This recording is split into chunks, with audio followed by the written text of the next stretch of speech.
New York and on the new Hot 97 app. Ebro in the morning on Hot 97. Look, it's Ebro in the morning. The beautiful Laura Stiles Rosenberg, and listen, the man of the year. Well, I think we can start with man of the hour for man sure. Of the hour? More longer than an hour. At least the week. Can we get the week? I'll give him the week for sure. Maybe the month. Maybe for the month. sure the month. Yeah. Step closer to the I wanted to start lights and not intimidating. Yeah. Man of the hour for sure, though. Ryan Coogler, man. Yeah. Director of Black Panther. Creed, Fruitvale Station. Creed 2. Nah, I'm not directing. You're not directing that. Writing it. Nah. Really just speak close to the mic. They shooting. They about to shoot Creed soon. I couldn't direct. My buddy is a real amazing director named Stephen Cable Jr. is doing Creed 2. But I couldn't do it because of the timeline. What is it weird to not be a part of something when you were a part of the creation of the first one? I mean, everything is weird, man. Like, it's weird sitting here talking to y'all, like Hot 97. You feel me? It's weird. The whole thing has been weird. So I mean, like, it'll be a new experience, you know. But I think it's it's amazing, man. That you know, it's an honor to have worked on something that lives on and another young black man about to get a chance to you know, make a film that's important to him with a bigger budget. You know what I'm saying? I can't. Shit, man, that's a blessing. Could we start from the beginning with Fruitvale and how that came to be, and how a 27-year-old ends up at the helm of what ends up being such a culturally important movie? I don't think I was 27. I might have been. Where my wife go? I was 26. I might have been 26 when we did Fruitvale. Maybe 25, maybe.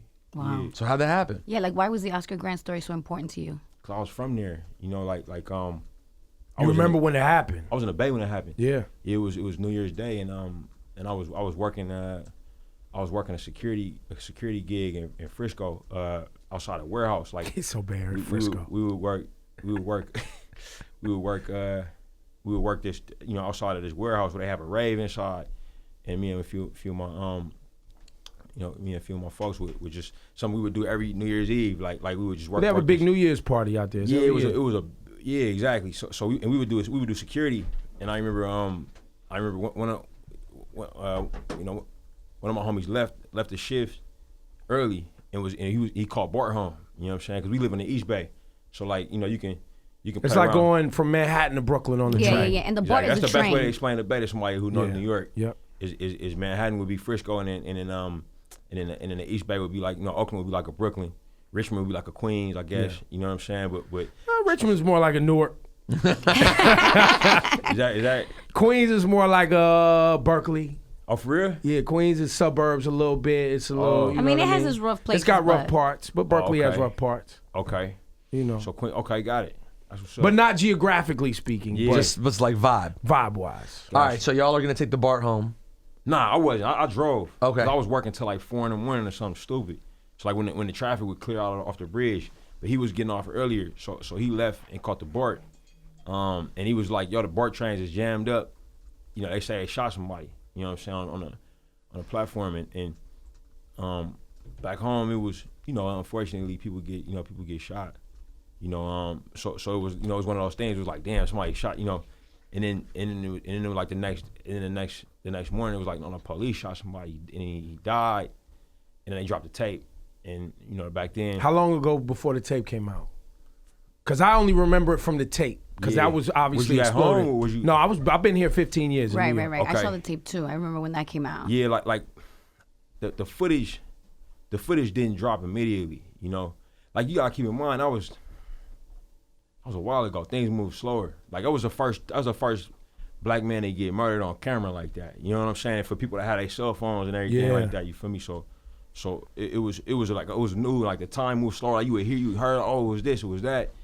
You know, oh, he died. You know, and then the tape came out. Like, and also too, I think for context, the movie what you call it Fruitvale Station, people don't understand. I'm sure you've seen Oakland on the news when it's time for the people have an issue with the police. And obviously, Black Panther takes us all the way back to a time where, once again, the police department, the Oakland Police Department, was riddled with KKK. Like they've been outed several times of having race and KKK problems within the Oakland Police Department, on the news, Grand Wizards, like it's a thing. So the Bay Area is accustomed to having to take on, like, holding police accountable, having problems with police. So what you saw in Fruitvale Station are people being like, yo, we not leaving until we know things are taken care of. You talking about the false recording from the exactly. Right. Yeah, I mean it's but still though, Ebro, keep it a thought with you though, like we were still surprised it happened. Like in the Bay, a lot of us,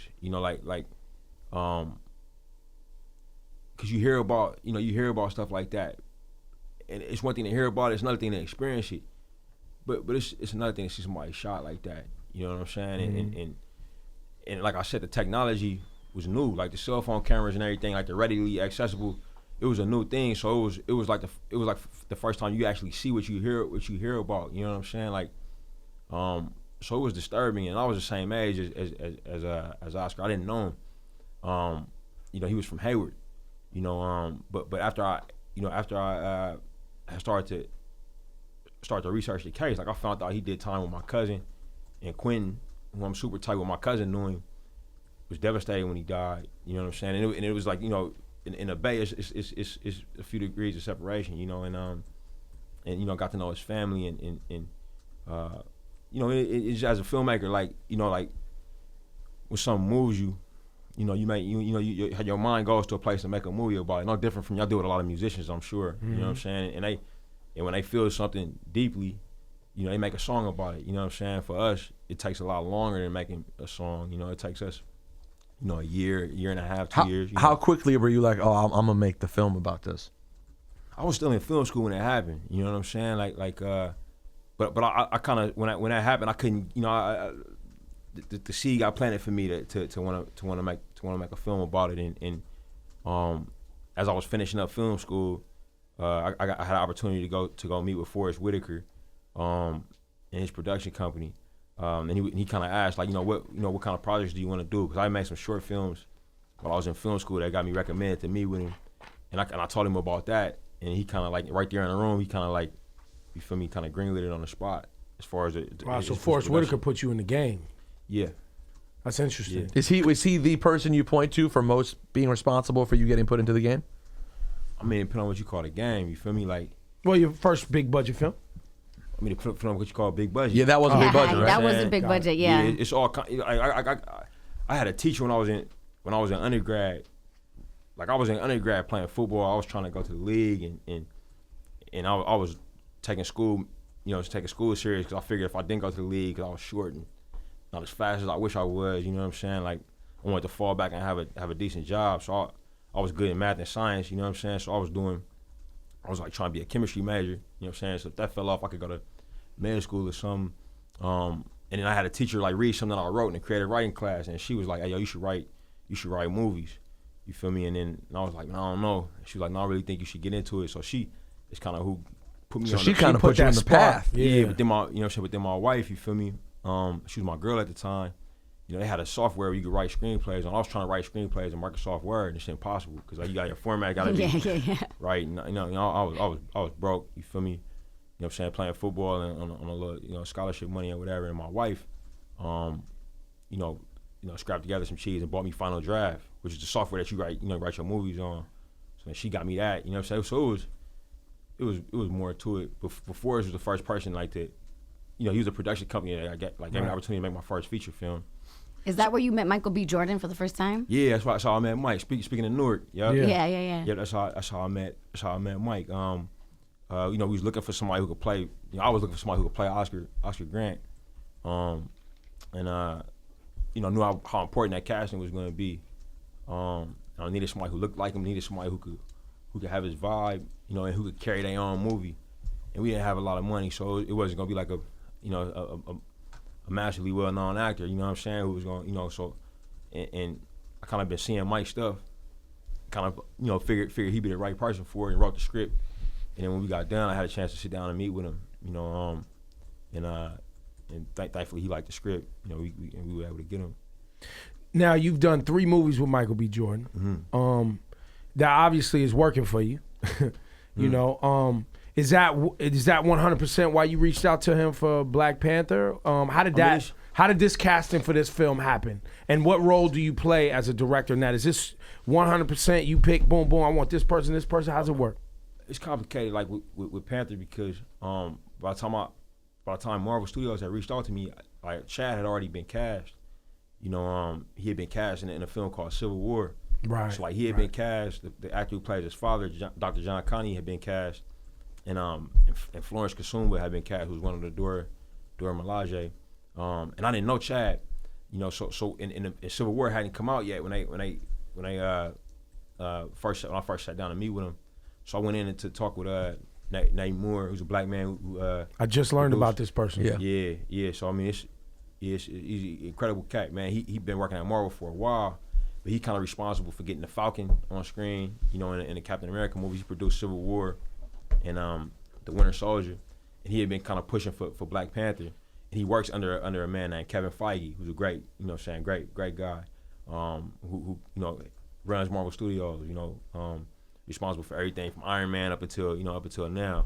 But I sat with Nate and kind of like, you know, talked to him about Panther and what they were trying to do with it and kind of explained to them my point of view. And I was like, you know, it's kind of strange for me to go into a movie not being able to cast a lead. You know, I want to see what you guys are doing with, you know, see how you cast it, see how Chad's doing with it, you know, and I want to meet with Chad and make sure we could work together. So they showed me the film early, and he was amazing in it.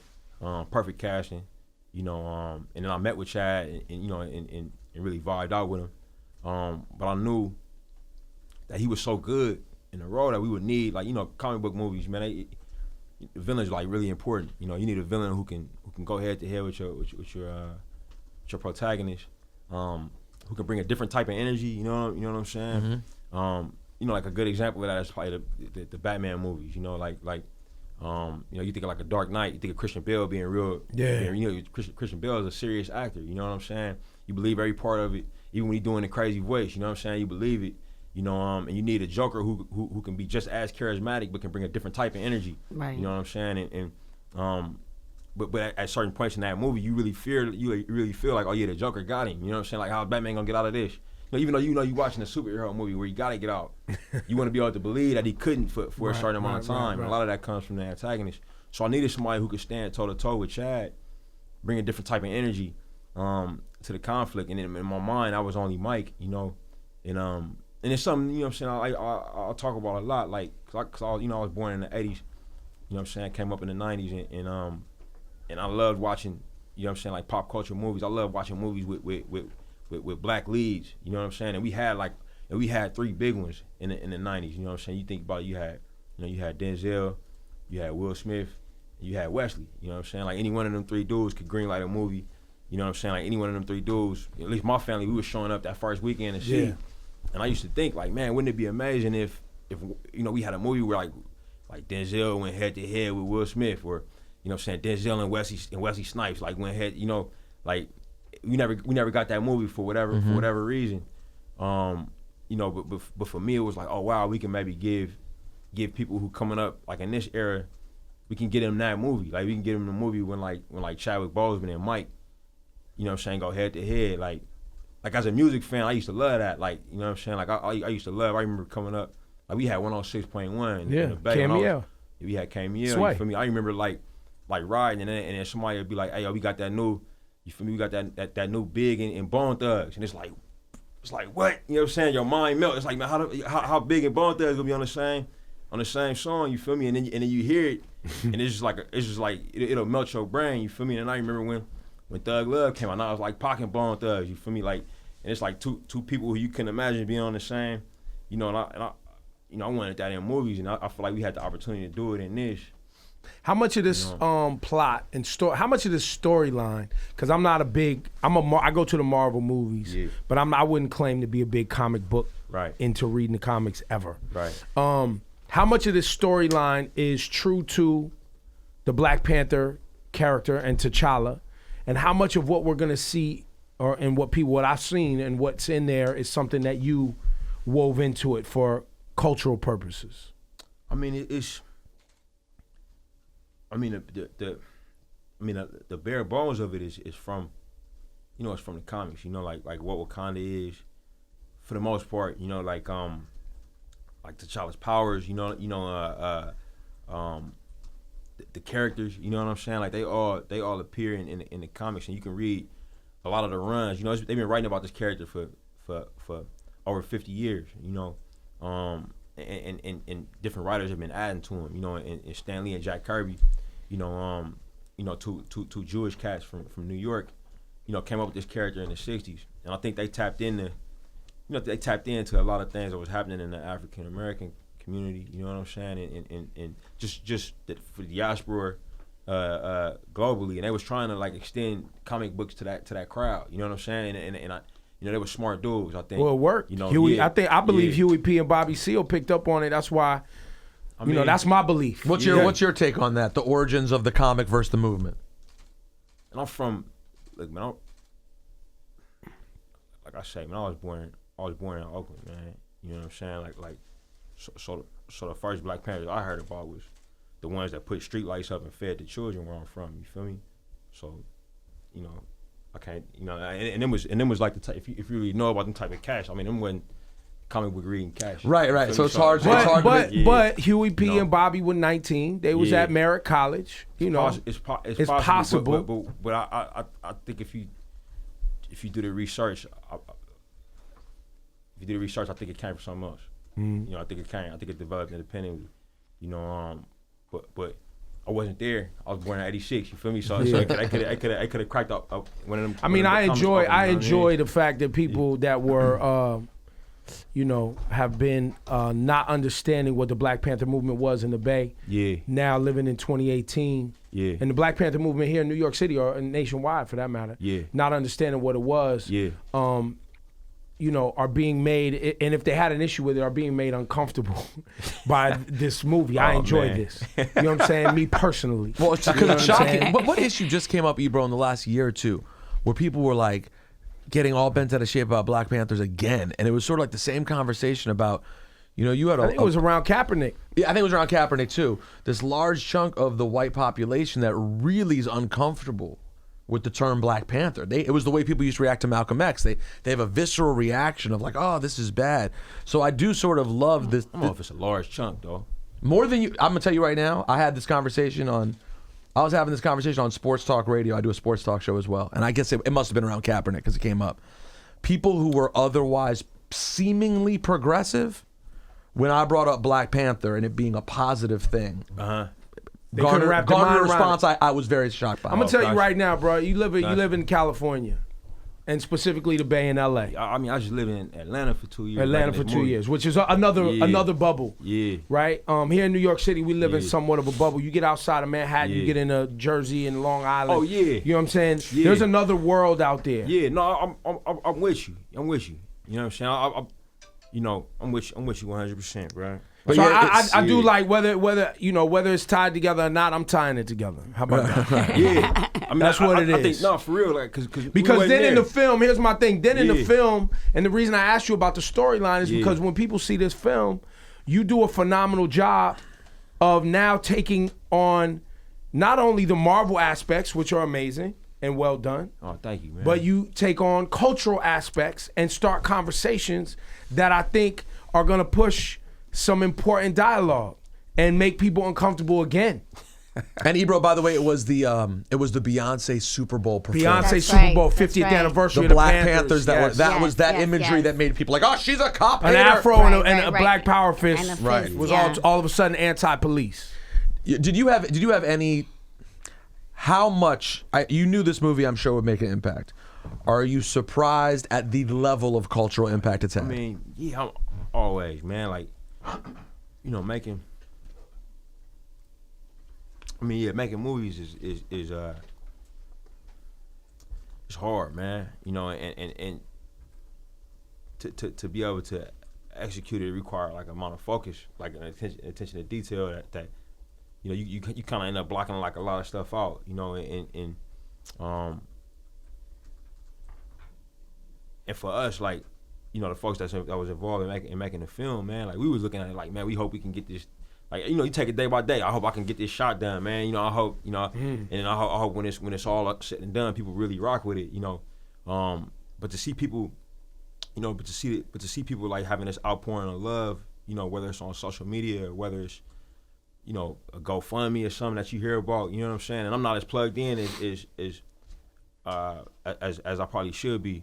I mean, it's incredibly surprising. You know what I'm saying? Like nobody, like, we didn't see that coming, man. We was hoping people cared. You know what I'm saying? Like, was there a concern at some point, like, oh, this could be a Marvel movie that ends up kind of like beneath the surface and doesn't end up being a typical Marvel hit? I mean, I think that concern is always there. I mean, they've made, you know, it's an incredible studio. It's their 18th movie. You know, all of their movies have worked financially. You know, they've been, you know, well received critically. You know, so I think for them, independently of Black Panther, I think for them, they're at that point where you know, they kind of become like a. It's a machine. Yeah, they kind of become like Nick Saban. You know what I'm saying? Like where they win. Like if they don't win the championship, it's a letdown. You know what I'm Yeah, saying? I Like, got it. You know, so I think it's like that. That's for them. even more pressure. Right. Yeah, I think it's like that for them in any moment. But like with this film being different, you know what I'm saying, having a cultural element that it has, and it's a cultural element that oftentimes it's a lot of myths surrounded by it. You know what I mean? This entertainment industry is a little further behind other forms of entertainment, like specifically like sports entertainment. You feel me? Like it was a time where, you know, owners here in New York that own a basketball team would say, like, man, you sure we can put a black player out there? You think people will still come to the games? You know, it was a time when that conversation was happening. It's like right now. Yeah. There's a quarterback out there who's totally capable. Should we Right. sign him as a backup though? Because I don't know if people will go to the games. Right. And the Right. resounding answer by every single owner was, no, we can't do it. Talking about Cap. Yeah. No, 100%. But I'm saying like. But even, I feel you. Even aside from, I'm saying even before Cap, when there were no. Zero. Black or Latino athletes. You know what I'm saying? Which is before my time. I read about this because I grew up. You know, NBA, then I expect black faces. You know what I'm saying? Like, I expect, you know what I'm saying, Michael Jordan to run out. And black hosts, Ahmad Rashad. Yeah, you know what I'm exactly. saying? Inside the NBA. That's what I expect. Right. So when my pops tells me, you know what I'm saying, when I watch baseball, I expect to see Latino players. When my pop tells me, oh no, it was all white people. And it was like, people was concerned about whether or not people would show up if they put people of color in the jersey. That was a concern. And I'm like, yo, that's crazy. You know what I'm saying? Because I go to the game, I go to a Warriors game, and it's all white folks because the ticket's so expensive. You know what I'm saying? It's white folks and Asian American folks. You feel me? Unless you're in the bleeders, you know what I'm saying? And but they all wearing Steph and Clay and Draymond jerseys. Yeah. You know what I'm saying? And if Draymond twists an ankle, the kids cry. You know what I'm saying? Like they experience emotions and attached Around black people. Yeah, 100%. Like so. But for whatever reason, you know what I'm saying? This industry, the entertainment industry, still is at that stage where it's like, oh man, will this work, man? Like, will a black film work in Asia? Like, will a black film work? You know, like oh, I don't think it will. You know what I'm saying? Just because That's a bigger factor that has played. What I've heard from people in Hollywood is that the fear that black films won't play internationally is one of the biggest factors that has been a deterrent to black film. Absolutely, like the international marketplace. You know, if in the business, you know what I'm saying, the international marketplace has become a bigger and bigger breadwinner for the industry. So you know, it's become a type of cushion. You know what I'm saying? Like people they'll run numbers and say, okay, we can spend X amount of money on this because we know it'll yield us this international at least. You know what I'm saying? And China is becoming a big marketplace. So are you curious to see how those numbers play out for this movie in Asia? And are you kidding me, man? We spent over 2 years of our lives working on this. We curious to see how it play out everywhere. You feel me? Like you guys have already been to Korea, South Korea. Yes, sir. And you've been to where else? UK. Y'all did a screening. Yes, sir. South Africa's happening right now, right? Or this? It's coming up. It's yeah, coming up. Days. Yep. Is Nigeria gonna happen? We'll see. Right now, South Africa, you know what I'm saying, for the continent. We're working on some other countries. You know, the reason South Africa is because we shot quite a bit there. We use a language that was specific to that region of the continent. That's you know, Osai, how you say it? Osai. Yeah, I butcher it, but it's a clicking language. It's beautiful language, man. Solid clicky, bro. That was pretty good, right? That was seamless. I was shocked by that. It's an educated brother right here. I mean, studying. I'm trying to learn. I'm trying to learn, guys. I'm trying to learn. Ryan, No, it's dope. for you, why was it so important to put women in such powerful roles? Because Denai Guerrero? Am I pronouncing? Guerrero, yeah, yo, she was so amazing. Oh, that's cool. Like she really, and you know how we talk about like for black children to see images of like positive on the screen, but even as women, to see women in such powerful roles and so powerful. Because I mean, I can't even tell you. Fam, there's not a weak woman in the film. In every aspect of it. Yeah, no, right on.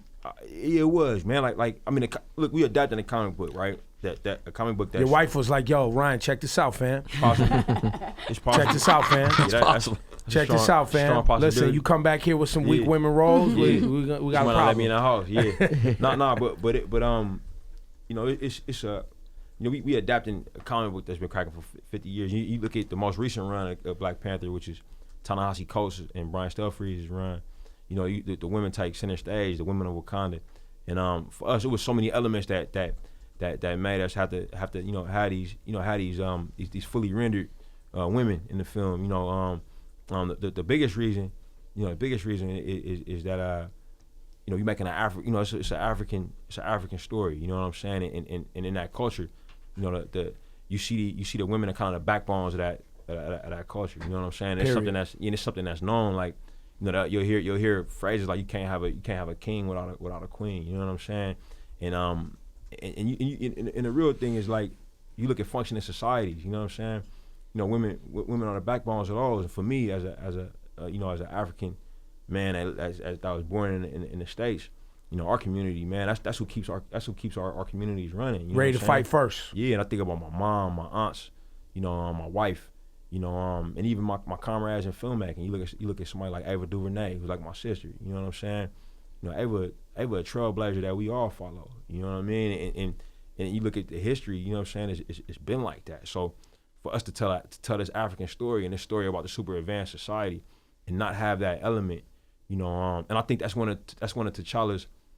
I think that's probably T'Challa's greatest superpower in this movie, is the fact that those around him get empowered. You know what I'm saying? Like he gonna bring out the best in the people around him, especially the women, and he gonna let them be his whole security is women. That's who it is. You know what I'm saying? Period. And you'll have a hard time getting to him. You know what I'm saying? Like, you know, and that. So for us, that makes the film unique too. You know, like we looking for ways to. Cause you know the market flooded with superhero movies right now. You know, and for us it was like, man, how do we deliver on what folks want when they buy a ticket to see one of these movies? But at the same time, how do we make it unique? You know what I'm saying? So that they get something new, they get something different. Was there a convo like Marvel was like, yo, we're gonna give you weapons that because I know there's things that are weapons that were in the comic books, right? There's also things that how do I say this? Spoiling. Yeah. That I've never seen in Marvel before.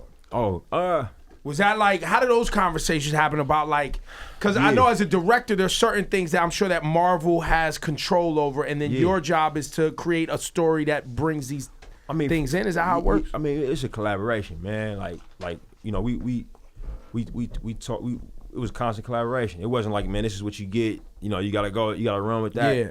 It was more like, what do we have? You know what I'm saying? Like collectively, and we could use anything that we could get our hands on that was legal. Like you know, you'll find yourself in situations where, you know, sometimes, like I remember when it was early on, I might want to use a character that I knew from the comic books, and I was a big comic book head coming up, and they'll say, you know, we don't have the rights to that. You know what I'm saying? Like sometimes another studio might have the rights, and they can't. Then their hands is tied. You know, but if they got the rights to it, you know, now that shit, they got other movies that are being made too. You know what I'm saying? So like I can't.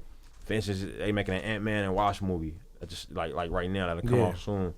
If Ant-Man and Wasp has a villain that's a true Ant-Man villain, like you know, can't. Yeah, I mean, like it's like, why would you want to? You know, Black Panther got his own. You know what I'm saying? Like so. But as far as like the weapons and the technology, you know, we use a lot of stuff that's in the books. You know what I'm saying? But also, Wakanda is known to be the most technologically advanced place on the planet, so that they had to come with. That gives you freedom. That gives us freedom. You know what I mean? That gives us freedom to explore and do research. You know, go to the TED conference and see what new tech is being developed. You know, meet with because vibranium is a sonic powered, you know, metal alloy. So we met with with teachers that use applied sonic sciences. You know what I'm saying? To see what kind of things you can do if you have full control of sound. What kind of things can maybe happen in the future? You know, and it was really a fun process for us, man. And we want to just give folks, you know, look, man, people been making movies for over a century. If you can give somebody one thing that they ain't seen before, you know what I'm saying? You're doing something good. You feel me? So we was trying to give them a lot of things that they hadn't seen before, from a cultural standpoint and from a technological standpoint. Do you feel like you I mean, at least I do, but I want to hear you talk about capturing the importance of like family, culture, and then how that plays in your mind and how you were raised, right? Because I feel like now that talking to you and having seen the film, I feel like there's a lot of you personally and your feelings woven into this storyline. Is that true? Absolutely. I mean, that's you know, that's the and maybe conversations that you've always wanted to have. I mean, I think for me as an artist, I gotta come from things from a very personal standpoint. You know, for me, I found that I've been able to work the most effectively when I'm exploring thematic questions that I don't know the answers to myself, and I'm curious to learn. You know what I'm saying? For Fruitvale, it was, man, how could this happen in this place that I love? You know what I mean? And it was also, you know, how is it that so many of us get cut down at this age before we even know who we are? You know what I'm saying? Like, I think back to being 22 years old, I don't know who I was yet. You know what I'm saying? I'm still finding out at 31. You feel me? Like, and I had so many homies where I'm from die before Oscar's age, get locked up for life before Oscar's age, die at Oscar's age. You know what I mean? And I wanted to explore those things. It was important for me at that time. You know, for Creed, you know, look, man, my dad was a big time Rocky fan. He got sick. I thought he was gonna die. You know what I'm saying? So I wanted to make a movie about our relationship. You know, that told a story about his favorite mythical hero. You know what I'm saying? And then there's also strong fathers in Black Panther too. Yeah, exactly. So for this, I had to come to it from a personal perspective, and for me, it was a lot of things. The chief thing being, you know, what does it mean to be African? You know what I'm saying? Like that was a question. I'm still, you know, I'm much closer to it now than I was. You feel like the film helped? Big time. Yeah, this film gave me more personally than any other project I've worked on. You know what I'm saying? I had never been to the continent. You know what I'm saying? And something I think only African Americans can understand is the frustration that comes with our distance from where our people are from. You know, I can't tell you in the Bay how many times, like, I'll be in high school or college and somebody will say, "Oh man, have you ever been to Africa yet?" You know what I'm saying? It's somebody who's not African, maybe. You know what I'm saying? Maybe it's, you know, someone who's white. And I have you been to Africa yet? And I'm like, nah, I haven't had. Oh, you gotta go. And they pull out pictures of like the rescue mission they was on, you know what I'm saying, and the volunteer group they did, and it's like, damn, like, don't you know that I've been trying to get to that place my whole life, you know what I'm saying? But, you know, I don't know how to go. I don't have the money. I don't know where to start. I don't know who to call. I don't know what to. I don't know nothing. And for this, you know, one of the first things I said to Kevin Feige, and then I'm like, look, if I'm gonna make this movie, I gotta go to Africa. And I gotta go like right now. You know what I'm saying? Where'd you go? I went to South Africa first because so I could go spend some time with some Xhosa people. Then I went to the kingdom of Lesotho, which is a place I heard about when I was in. Where's that? Exactly. It's an enclave inside of South Africa that nobody really knows about. You know, and the reason people don't know about it is because it's surrounded by these massive mountain ridges. Sound like Wakanda. Yeah, it's surrounded by these massive mountain ridges. And it was very difficult for the Europeans to colonize it because they couldn't get through the mountains and fight the people. You know, so and nobody really knows about it. It's extremely poor because what happens with countries like the Kingdom of Lesotho and Ethiopia and Haiti, who had chances to conquer colonization, what happens after that is they get cut off financially from all the other places who were colonized successfully. So they kind of get starved out through trade and through resource agreements, you know. So Lesotho is a very poor place, you know. But I went there, and the culture there is rich. They wear these elaborate blankets, you know. We got one of the ideas for the film, and the idea for Wakanda kind of like really fully crystallized as far as our film goes. It was this question of, man, what if it's this place that's so small and poor, people don't even bother to go there. Like, people don't even know what it is. You know what I'm saying? And they kind of hide. In Wakanda, there's a whole storyline. In Black Panther, there's a whole storyline about that, where the world is like, y'all ain't got nothing. Yeah. But the whole time, well, yeah. But no. So I went there and spent time there. You know, and I had some beautiful experiences in that country. And then I went to Kenya. Kenya, they say, is like the Garden of Eden. They say Kenya is like... It's a special place. It's a special place, man. I mean, but the crazy part is just you realize how big the continent is, man. It's a place. It's the first place I ever been that's not photographical, not photographable. Like, you mean you can't capture it? Nah.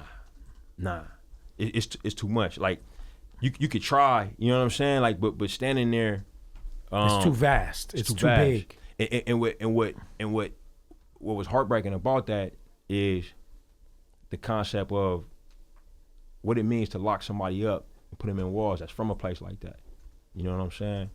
To take somebody who is from a place that's that vast and limitless and put them in a box. You feel me? You know, so. Or put them in chains, put them on a boat, force them into labor, whatever it is. 100. Is it possible to verbalize for someone, who's African American and has never been there, what that felt like when you were there? Like, how can you describe that feeling? I can describe it. It was two things, man. I would say, like, one thing that I was kind of told about being African American is that we lost our culture, that we lost our connection to Africa. You know what I'm saying? Like, because we can only go back documentation wise, you know, 400 years. We don't know what specific tribe we from, or you know, because we don't know these things, that we kind of like bastardized. And I believe that, you know, till I went there, and I spent time with people and did rituals with people, and I was like, oh yeah, we do this exact same thing at home. You know what I'm saying? Like, it was literally got like, a different name. Yeah, we'll call it like hanging out.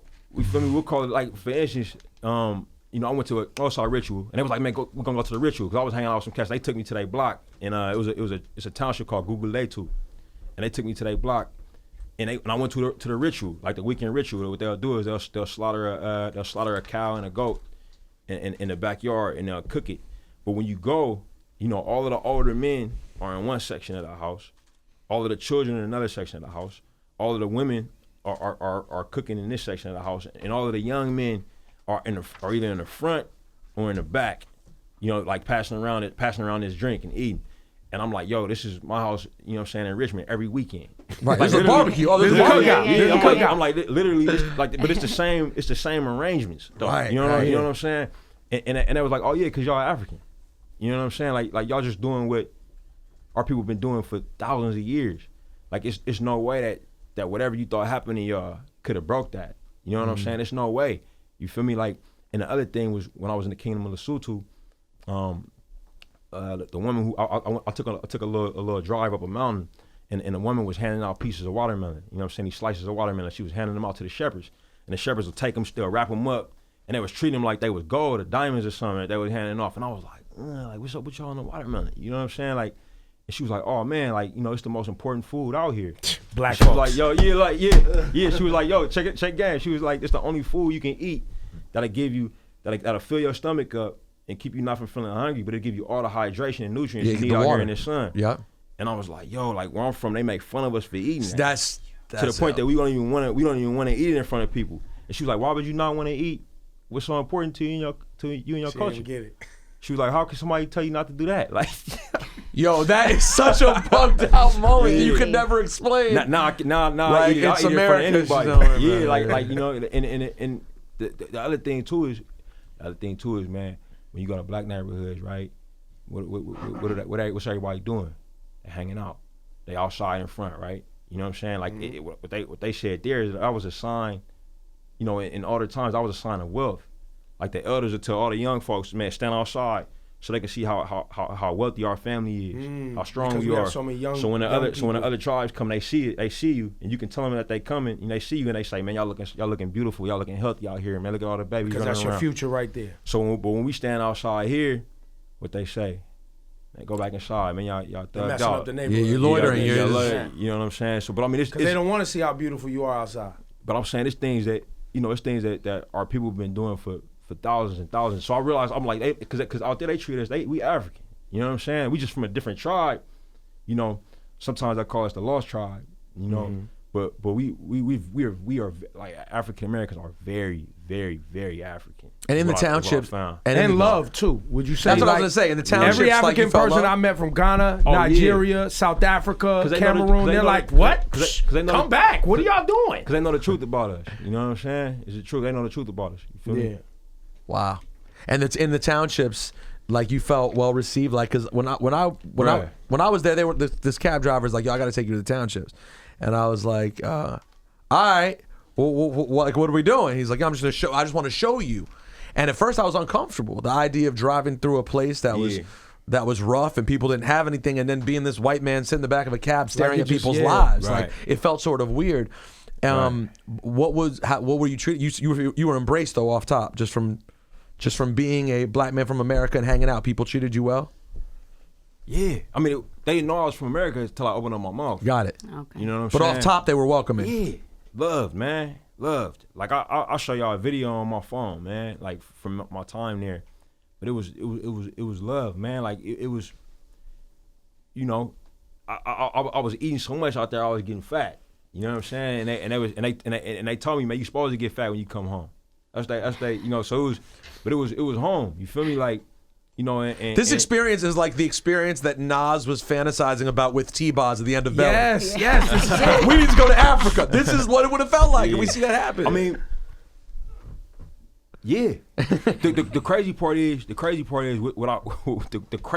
it was, like, I would go, and I was like, man, that I'm gonna just not say nothing to people and just see how they respond to me.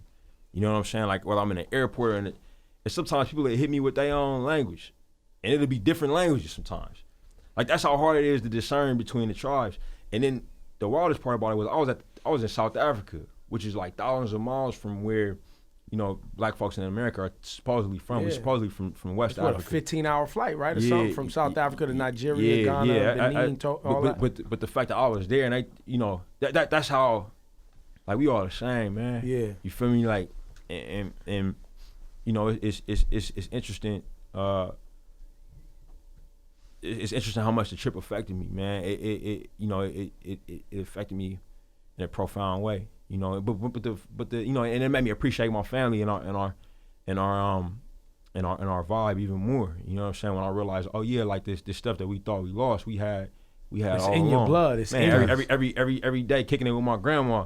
We was being Africans, like, you feel me? Like, you know what I'm saying? I was sit down, like, at on the couch, and she pat me on the head and tell me about, what it was like when they had to, when they had to flee Port Arthur, Texas, and come to Oakland. You know what I'm saying? And I'm listening to it. I'm like, oh yeah, it's an African story. My whole life has been that. You know what I'm saying?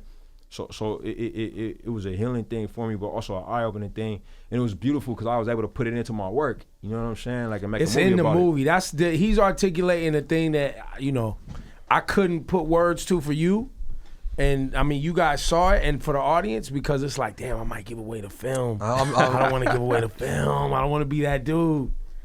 Yo, man, it's a pleasure to meet you. Likewise. Everybody's I'm proud big of you. fans of y'all. Yeah. Man. Thanks, Everybody we hear about Hot 97 in the Bay. You feel me? Of course. Everything y'all do, man. So I mean, it's an honor to just come here, man, and then see you holding it down for the Bay in person. You feel me? Yeah, man. Yo, there's only one thing we could play after this conversation. What's that, E40? No, well, that would be appropriate. No, but based on our most recent conversation. What, Kendrick? No. What? Sci-Hi. So, That New Africa. Oh, we gotta play right. New Africa. Yeah. Yo, and also, y'all got the paramedic though. that that's gonna be paramedic RBE. from Y'all play that They're after from the the Bay Sci-Hi Area. end. Yeah. Or y'all can play that first. You feel me? Was that your call to put them on the soundtrack? Just say it, man. Was it your call to get Kendrick? Oh yeah, To get Kendrick and have Kendrick do the whole soundtrack? That was you. Yeah. You were like, this is who's doing the soundtrack. You made that. Was Ludwig part of that? Yeah. So Ludwig, who scored everything going back to he scored Fruitvale, and then became Donald Childish Gambino's main producer. Yeah. He's also a part of this film too, right? Scored this whole film. Yeah. Ludwig, as soon as. And which one is he? The guy with the long hair on the guitar? Yep. Okay. That's Ludwig. So me and Ludwig went to film school together. Right, that's where it all started. We met in 2008. You know, and he, Lil Big's amazing, man. He's a genius. No, yeah, I mean, music's incredible. Yeah, and but the first thing he did when I told him, I was like, hey, yo, you making Black Panther? He was like, all right. So then him and his fiance just booked tickets to Senegal and just left. And just left. And just like, and it was in Senegal for like, what was they there for? Maybe like 2 months. At least a month. But it was like getting the sounds. Man, getting it popping. They set up a music studio out there. You know, got in touch with all the musicians. He was studying. You know, the sounds on the soundtrack, if you haven't experienced the soundtrack, the way you guys wove not only the movie and some of those sounds, but African sounds. And for somebody who's really fallen in love with the more popular, I mean, obviously I grew up on Fela, but the more popular, you know, sounds of Afrobeat, Afro pop, Afro swing, the things coming out of the UK, things coming out of South Africa, it's woven nicely into the album. And then Kendrick rhyming on it, you know, just that coming together is a big deal, I think, for Black folks and people, music lovers around the world who just need to learn the origins of music. Yeah. Yo, congrats, bro. Enjoy this moment, man. Man, it's special, so fun man. meeting y'all, man. Y'all give it up one time, Ryan Coogler.